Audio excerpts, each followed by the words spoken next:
Alright, part 3.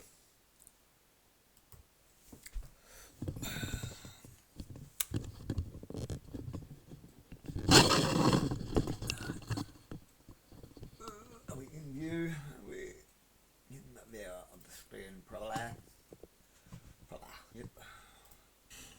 So write it down. Put all of this stuff in a time capsule. I've said that before. Like, get a lot of this stuff. We need to create time capsules. Hide stuff in the walls of buildings and dig time capsules in the forest and put marked stones on them so that people in the future find them. And I've suggested this for a long time. Like, we've got to not just have all of our information online. We've got to get it out to people of the future and let them know what happened. Which is why all these monuments exist all over the earth as well. You know, they're trying to get information out to people. And we've got to start disconnecting from the system, folks. I mean, resistance is futile. Disconnection and non-compliance is golden. It is imperative. It's what we must do. Now, resistance is a loaded term. Resistance gives the concept, it puts into your mind the concept that what's happening is inevitable and you simply need to resist it for as long as you can. But no, you need to respond. And the best form of response is to disconnect from the system altogether.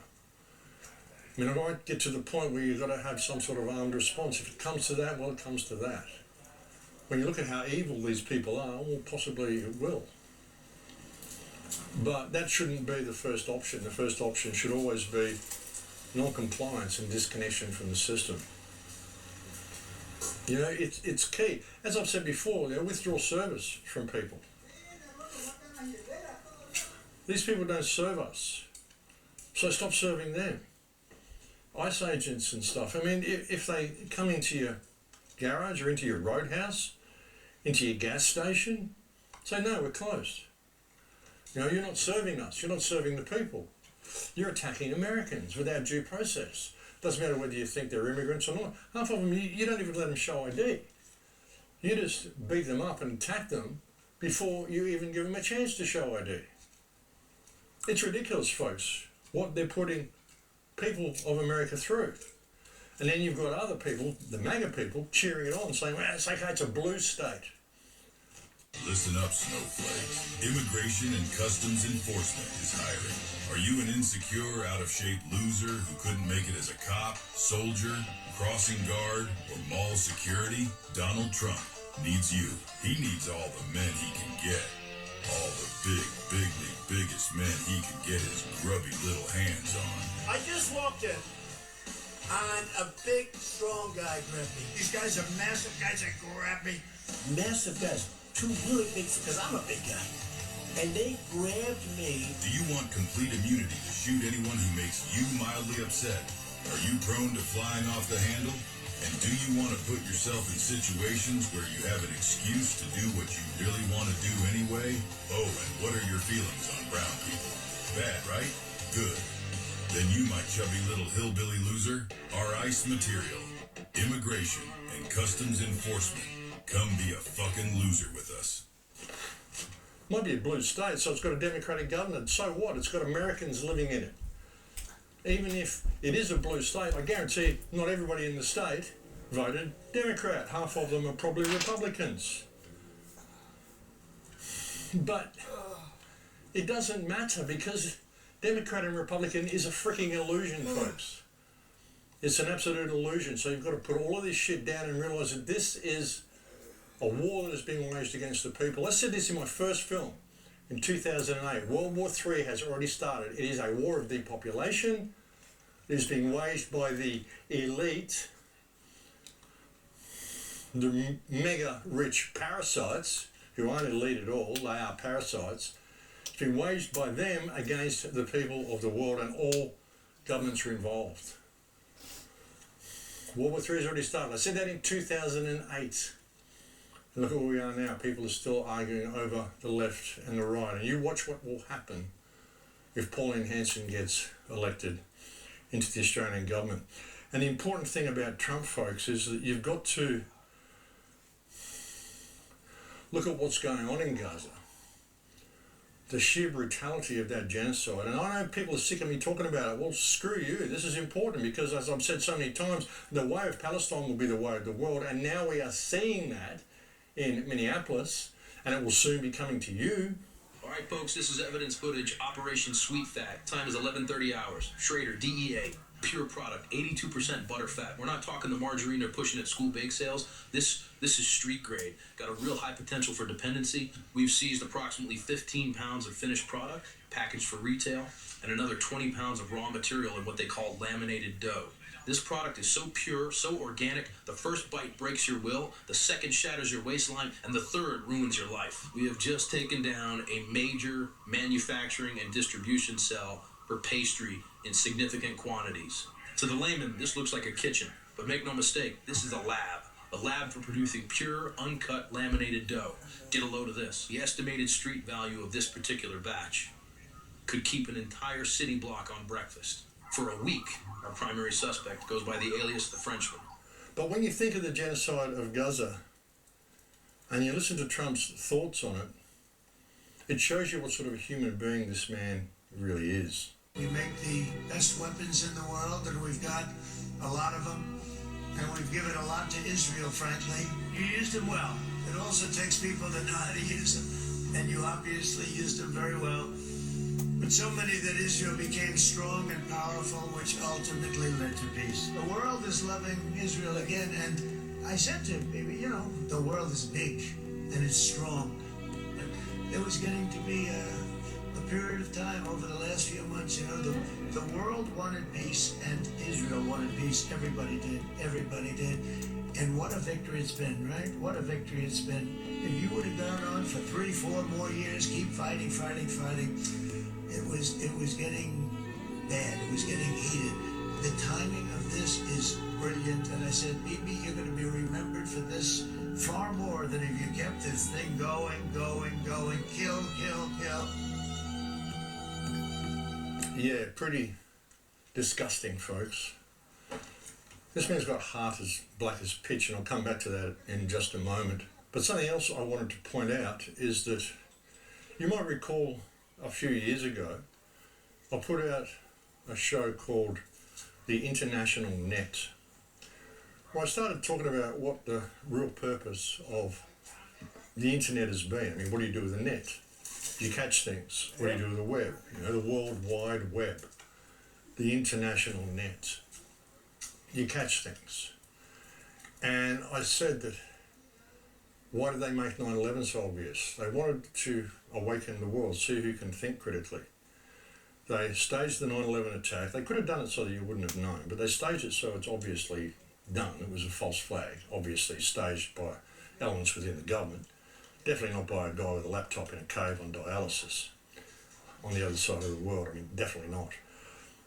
And then you had people like Alex Jones out there with a bullhorn on the street saying, wake up, 9/11 was an inside job. And they basically really started the truth movement from that point. I mean, it was there beforehand. There were people who were calling it out. There were people like Jordan Maxwell. There were people like, Stan Deo back in the day. There were so many people that were calling it out, years and years ago. But it wasn't really an official truth movement. Not really, not the way it became until 9/11 happened. And that's why they made 9/11 deliberate, because they wanted to go fishing for all the awake souls. That's why it's the World Wide Web, the International Net. And I said, as soon as they gave me my YouTube channel back, I said, this is probably why they've given me my YouTube channel back, because they want to track and trace everybody who goes to the channel. A couple of shows ago I had that It's Ginger Theory girl on with a funny mask and stuff, and I can understand why she's wearing that, because it completely messes up facial recognition. She's actually got a nose cap and her cheeks are covered up to her eyes, and she's got this sort of bead thing that doesn't block her voice at all. She can speak through it, but it's like a curtain in front of her face. All you can really see is her eyes. She's probably got a ginger wig on as well, so I can understand why she's done that, because she's saying some pretty truthful things.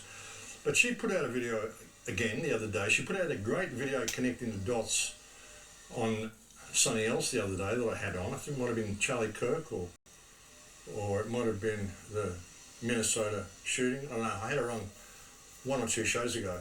But she put out another video talking about how the net is being used to track people, and it's a fishing exercise. Allegedly, David Goldberg was a researcher with a White House insider source, as well as intelligence officials. David was Jewish and Zionist and was horrified in 2019 after learning of Zionist plans through White House memos and other internal documents describing 2 projects, Project Pogo and Project Zephyr, a 2-stage plan. For Pogo, they would utilize TTID, Tag, Track, and ID. They would use this for dissidents, nationalists, patriots, anyone who would pose a long-term threat. They used YouTube gatekeepers, like Alex Jones, to create a space for alternative thinkers. They were all agents paid to put out truthful information to tag, track, and identify the people who were watching and interacting, basically using alt media influencers as honeypots. They then created databases of Americans who were awake. Remember, Alex Jones, Andrew Tate, and Tucker Carlson all have CIA daddies. Their targets are anti-Zionists, anti-Semites, Christians discussing synagogue of Satan, Muslims, any goyim who won't conform, and anyone aware of and opposing Zionist world government plans. Project Zephyr, the 2nd stage, the extermination. High-value targets will be taken out through kidnappings via a U.S.-based Israeli Defense Force, or ICE. The low-value targets would be taken out through viruses or other widely applicable means. At the time, they were working on COVID. Goldberg estimated the total number of dissidents to be around 15% of Americans, and that was in 2019. He also said that if there were too many dissidents, they would then conduct power outages and purge-style attacks to take people from their homes and place them into camps. He said that they might blame it on Iran, and false flags would probably take place to make the U.S. go to war with Iran in order to further Israel's Greater Israel Project. It discusses foot soldiers from the U.S. and nuclear weapons being used in Iran. The memos also said that Donald Trump had converted to Judaism in 2017 and joined the Chabad Lubavitch Synagogue in New York and had been meeting with high-level rabbis in which these plans were discussed. These plans said several times that he would have to declare himself King of Israel publicly to symbolically declare the start of the plans. Trump is not just a Jew, according to the memos, he's a Freemason, and allegedly has been promised high-ranking positions for his children in the government that they're forming, which will be headquartered in Jerusalem. David posted his findings on his YouTube channel. His channel was then scrubbed. David Goldberg died on June 8th, 2019, in his Brooklyn apartment. He was found by his neighbor dead on the floor, with foam coming out of his mouth and no apparent cause of death. No cause of death has ever been publicly released. His friends claim that the police took a lot of his things, much more than they should have for the situation. All data about David Goldberg has been scrubbed from the internet. Yeah, and she's completely correct on that. And that's something that I've said in that International Net radio show, probably back in 2017, 2018, that would have come out, I'd say, maybe 2019. And that's what I said when they reinstated my YouTube channel. This is likely what it's about, so just be careful. You should be using VPNs. So yeah. But anyway, getting onto the other topic, the topic of Donald Trump. Yesterday, I was sent an interview by a lady called Lisa Noel Volding, and she interviewed a guy called William Sasha Riley. William Sasha Riley is an ex-military. He was in the United States Marines, I think, for a total of 21 years. When you hear him talk, he just seems and sounds like just a simple man, just a farm guy, just a down-to-earth, simple, down-to-earth guy. Joined the military because he loved his country and blah, blah, blah. And he recounts some of the most horrific child abuse I've ever heard. And it involves Epstein, the whole Epstein circle, and Donald Trump. He himself claims to have been molested by Donald Trump, and he actually tried to kill Donald Trump when he was 12 years old because of what Donald Trump had done to him and had done to other children. And I listened to the whole thing. I mean, there's An hour and 20 minutes, the first part. The second part is, I think, an hour and a half as well. The third part is about 20 or 30 minutes. The fourth part is 20 or 30 minutes. I've listened to the whole lot. I think there's like 6 parts or 7 parts to it. And I was going to go to bed early last night, but I ended up staying up most of the night because this interview was so compelling and it was so disturbing. And the way William Sasha Riley presents the information is very believable, very compelling. You can hear the truth, you can feel the truth coming through his words. He's not making any wild claims. He refuses to speculate on some things. But some of the stories he tells of incredible cruelty are compelling. And according to his observation, Trump wasn't being blackmailed by Epstein. I mean, everybody had dirt on everybody because a lot of stuff was filmed. There was a lot of bad stuff going on. They weren't just having sex with young teenage girls. They were absolutely brutalising and murdering children as well. And you're having parties to do it. Parties that would go for like a week or a few days, and they would gradually there'd be less and less people there, and then it'd be down to the core group. And when it was down to that core group, they'd bring in the children and they'd start doing horrific things, rape, murder, just going out of their way to traumatise the children as much as they could. And one of the main perpetrators was Trump. And from this guy's impression of what he saw, Epstein was actually subordinate to Trump. Epstein was simply an organiser. He was like a gopher.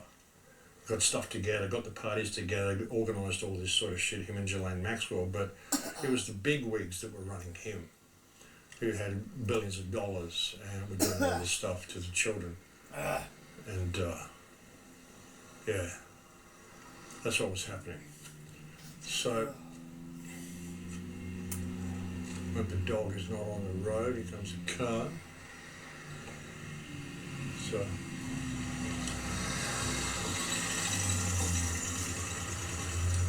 that's okay, it's someone part of the stuff. And there's video footage that came out as well. I mean, there's video footage of Trump and Epstein. You've seen it when they're doing a child's fashion show. But there was footage that I've just received tacked onto that, which shows something else which is incredibly disturbing. But again, I don't know whether this second piece that's tacked on, where it's got Trump actually turning his head and pointing to a girl over at the wall and this terrified look on this child's face.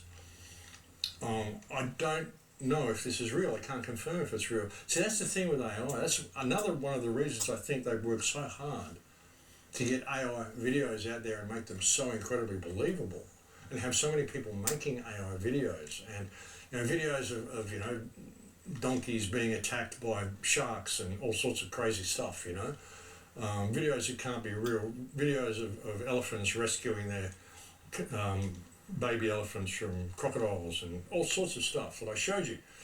None of it is real. And I think that's why they've done that, because they want plausible deniability with some of these videos that are coming out showing Donald Trump and Epstein in compromising situations. And like, if anybody can research this next video that I'm about to show you, I just don't have time. I've got to leave where I am here. Like tomorrow morning, I'm actually leaving here. As you can see down there, everything's being packed. All the stuff, the dogs, little Sasha that's been following me around is going to be moved up to Jeff's ranch. Everything's going up there. So, and I'll be leaving here very early tomorrow morning. So I'll try to get what I can done. But if anybody can look into this and confirm whether this little piece of information where Trump turns and points at the wall is real, I'd be very, very appreciative.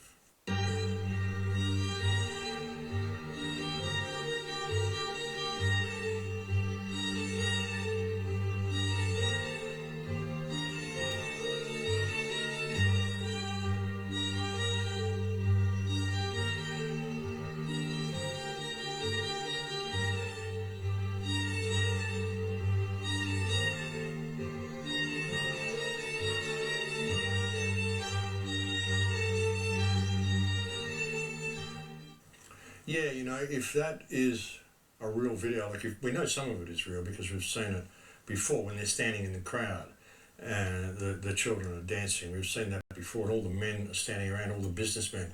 When you listen to William Sasha Riley's interview and consider what is being told to you in that interview, and you again revisit that video of Trump and Epstein and these businessmen standing around all of these little dancing little girls, it puts it in a whole new, incredibly disturbing light. You know, Trump is a full-blown psychopath. What's going on in Gaza, the war he's funding, what his ICE agents are doing to the United States. He knows what the destruction of Amalek means. And all he really knows is that it's going to be a massive harvest time. They're going to be able to get all the blood and children and gore and all of that beautiful pain they can extract from people, that desperation that they want to extract from people. They're going to get massive downloads of it from what they're concocting. He's an evil man. And just look at the way he sexualized his own daughter, Ivanka, when he set up her child modelling career, the sort of stuff that he did to her, and the poses that he had her in. It's rumoured that he actually auctioned off her virginity. I don't know how true that is, but it wouldn't surprise me. Hola, mi amiga. Buenos dias. That's the gate man from down the gate. There's a gate down here you might be able to see. See that boom gate down there, that little hickey in the little cabin by the boom gate? That's where that guy's from. They're really nice guys, very friendly. But yeah, I urge you to go and watch this interview and make it viral. It should go viral, and download it. Download it, burn hard copies onto a disc or whatever, onto USB drives or whatever, drop it off in your neighbourhood letterboxes, whatever. Get this information out to people because it's compelling. And like I said, I believe the guy. I can feel his truth coming through his words. And this is how evil the system is. And I warn you, it's very disturbing listening to this stuff. But yeah, it's important. It's important that people see what's going on. But anyway, I think that's all I've got to say, folks. Like I've said, yeah, we can fix this, but it's got to be done through non-compliance. And don't believe any of the lies you're hearing. Don't believe all the lies about what's going on in Iran and all the lies that you're hearing about what's going on in Venezuela and all this sort of shit. I mean, another reason they want their whole takeover of Greenland as well is because with this whole new megacity they want to build and this whole new smart grid they're building as well, it's going to take mega computing power to do that. They want to build that server system in Greenland because they'll save millions and millions of dollars on the cooling system if they can do it in a place that is covered in ice. That's another reason that they want Greenland. It's all part of the plan, folks, and it's been part of the plan for years. There was actually a great report put out, I saw on Redacted the other day, where they interviewed Derek Bros, and good on Derek for doing this. And again, Derek and I have had our little misconceptions, but hey, I love you, brother. And we've got to put all this shit down. Honestly, everybody in the whole so-called truth movement, you've got to stop looking at your own personal truth and start realising that this is a freedom movement. We need the freedom to discover what the truth is. And whatever differences you've got with anybody, now's the time to put all that down, because everybody in the alternate media is ultimately on the same side unless they're controlled opposition. But and there are certain people who are, like Alex Jones is totally backflipped. Alex Jones is totally supporting MAGA, totally supporting ICE, totally supporting the police state that he warned everybody about. But again, that's why he was out there with a megaphone after 9/11 and blah, blah, blah. And perhaps he wasn't really towing the line, so they fined him $1 trillion for his Sandy Hook report and said, okay, you better step back in the line or you're going to end up the way of Epstein. So, that's probably why he's doing what he's doing. But I don't know, I don't trust him anyway. But anyway, what I'm saying is we've got to put all our shit down, and we've got to put down all our differences and come together. But anyway, again, what I saw was a report by Derek Bros on Redacted, where they interviewed him, and he talked about Elon Musk's parents, the technocrats, and the map they had, which encompassed all of North America and Greenland, all the way down to Venezuela. And so this has been planned since the turn of the last century, folks. None of this is new. And what holds it all together, what holds the club together, is the horrific pedophilia and child murder and torture club that they all belong to. That's why they'll never betray anybody. And even the kid that came forward, or he's not a kid, but the man that came forward and is talking about this, William Sasha Wright, he said, yeah, I murdered a girl. I strangled her because she begged me to, because she couldn't go out. They'd already cut off one of her toes. She'd been repeatedly raped. She had broken ribs, broken arm, and they were going to take her back out there again. And she just said, I can't, please kill me. And he did. And they said to him, well, you did this, so you're a murderer now too, so you can never talk any more about this. And they got him to kill other girls. One girl was shot in the head. There's all sorts of horrific stuff. And this happened when he was like 12 years old. So in his child mind, he perceived himself to be guilty when he wasn't. So it's imperative that people look at this and listen to what this guy says and understand this is who's running things, folks.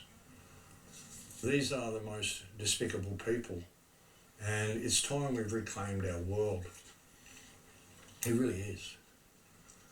And the thing about all this sort of stuff, I mean, once you see it, you can't unsee it. That's the disturbing part about the so-called truth movement. That's the disturbing part about waking up, is that once you're awake, you can't be unawake. And as disturbing as it is, it still gives you the opportunity to actually do something about it. And really, that's what we need to do, folks. We need to seize this opportunity, and we need to take our world back.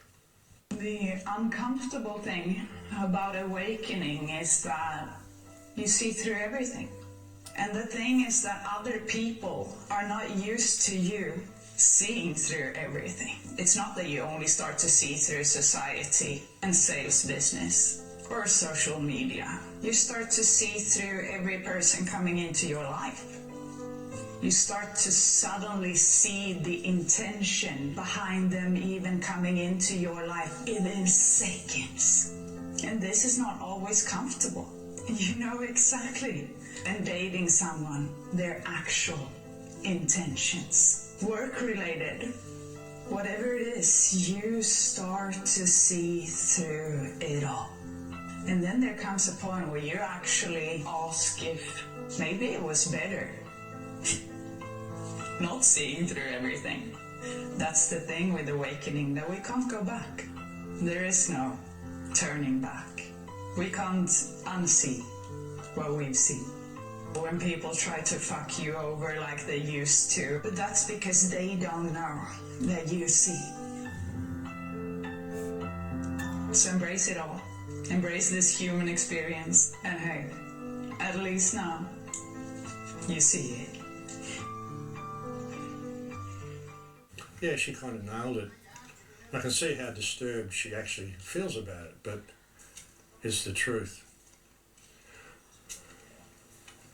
But yeah, I think that's all I've got to say, folks. Again, Acapulco will be in February, next month. It's only like 3 weeks away, 4 weeks away. Amazing. 3 weeks, 3.5 weeks. And I'll see you there if you come in. I'm actually going to have a bar there as well. There's going to be a pop-up bar. The Crow House is going to be there again. We've got a place there that's going to do it, so I'm looking forward to that. Again, if you haven't got a ticket yet, you can get one at the link below. You can use my name, Igan, get yourself a 10% discount on the ticket. And I'll look forward to seeing you there. And even if you're not coming, I'll look forward to seeing you in Puerto Vallarta anyway. And who knows where else I'll be between now and then, and who knows where I'll be after there. But I look forward to seeing all of you and continuing these reports. And I think we're coming to a real turning point. I do. I think things are about to change. They have to. There's so much information coming out now. You ignore that which is right in your face. And you need to share this William Riley interview with all of the MAGA people. You really do. It's important. And yeah. But anyway, folks, I'm going to leave it there for now. Thank you for joining me in this report. I want to get up here and say goodbye to little Nacha before they go. And I will look forward to seeing you again soon, speaking to you again soon. It'll be in the next couple of weeks. I'm going to be kind of moving around on the fly, but we'll work it out. But I look forward to speaking to you soon, folks. Thank you to all the people who send me so many kind emails, the people who make donations. Thank you to everybody out there on the front line speaking the truth. Please watch this Matthew Sasha Riley interview and share it and share it and share it to everybody you know. It's important that people see just what type of evil we're dealing with and realise that the only people that are going to bring about change is us, and now's the time to do it. I look forward to speaking to you soon, folks, in Lakesh.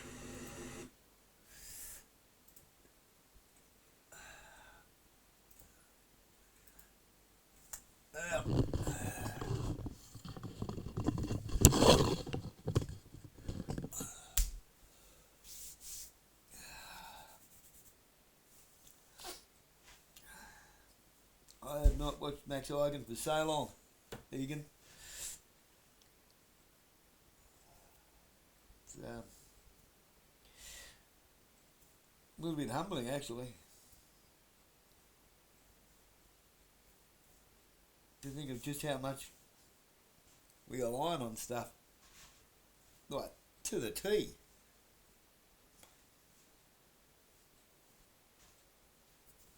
Not just humbling, it's uncanny.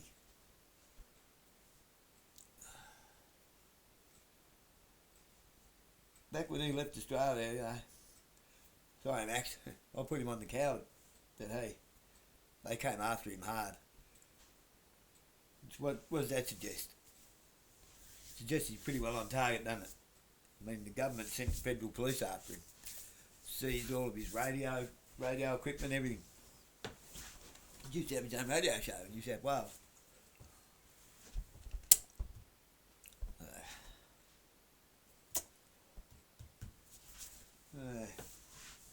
Keep up the good work, Max. Oh, I'm going to have an early night. Nah.